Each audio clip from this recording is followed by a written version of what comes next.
Assalamualaikum warahmatullahi wabarakatuh.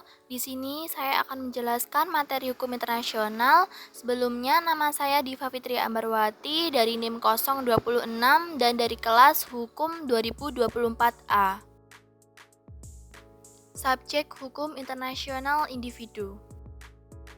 Yang pertama ada pengertian subjek hukum internasional individu adalah orang perseorangan yang memiliki hak dan kewajiban dalam hukum internasional. Dalam hukum internasional, individu memiliki beberapa hak dan kewajiban seperti yang pertama, ada hak untuk hidup dan kebebasan pribadi.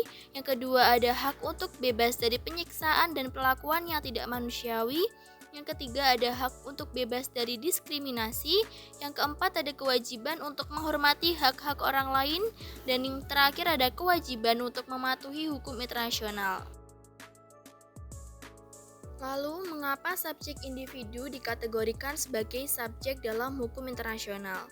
Subjek individu dikategorikan sebagai subjek hukum internasional karena beberapa alasan. Yang pertama, perkembangan hukum internasional.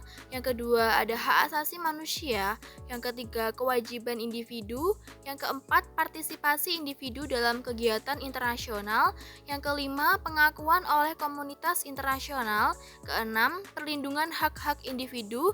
Dan yang ketujuh, pengembangan hukum pidana internasional. Lalu ada contoh subjek dan contoh kasusnya. Yang pertama ada pemimpin negara seperti presiden atau perdana menteri yang memiliki tanggung jawab dalam menjalankan kebijakan luar negeri dan mewakili negara mereka dalam forum internasional.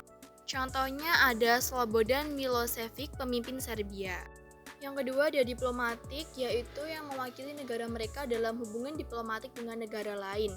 Contohnya ada Robert Mugabe, mantan presiden Zimbabwe. Ketiga, ada pengusaha yang memiliki tanggung jawab dalam menjalankan bisnis internasional. Contohnya adalah Charles Taylor, mantan presiden Liberia. Keempat, ada aktivis hak asasi manusia yang bertanggung jawab dalam mempromosikan dan melindungi hak asasi manusia di tingkat internasional. Contohnya Aung San Suu Kyi, aktivis hak asasi manusia di Myanmar. Kelima, ada teroris, yaitu bertanggung jawab dalam melakukan tindakan terorisme yang melanggar hukum internasional. Contohnya Osama bin Laden, pemimpin Al-Qaeda, dianggap sebagai subjek hukum internasional karena melakukan tindakan terorisme yang melanggar hukum internasional. Keenam, ada pembunuh. Seorang pembunuh memiliki tanggung jawab dalam melakukan tindakan pembunuhan yang melanggar hukum internasional. Contohnya, seorang pembunuh yang terlibat dalam kasus pembunuhan massal dapat diadili dan dihukum oleh Mahkamah Internasional atas kejahatan tersebut. Contohnya ada Radovan Karadzic, mantan Presiden Republika Serbia. Dan yang ketujuh ada pelanggar hak asasi manusia yang memiliki tanggung jawab dalam melakukan tindakan yang melanggar hak asasi manusia. Contohnya Jean Pierre Bemba, mantan wakil presiden Republik Demokratik Kongo. Permasalahan adanya subjek individu. Yang pertama ada kewajiban individu dalam mematuhi hukum internasional.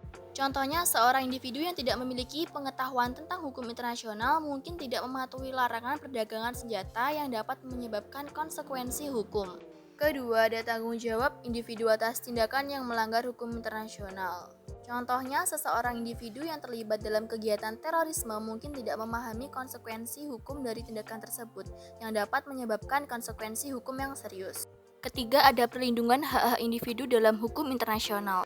Contohnya, seorang individu yang menjadi korban kejahatan perang mungkin tidak memiliki akses ke mekanisme hukum internasional untuk memperoleh kompensasi dan keadilan.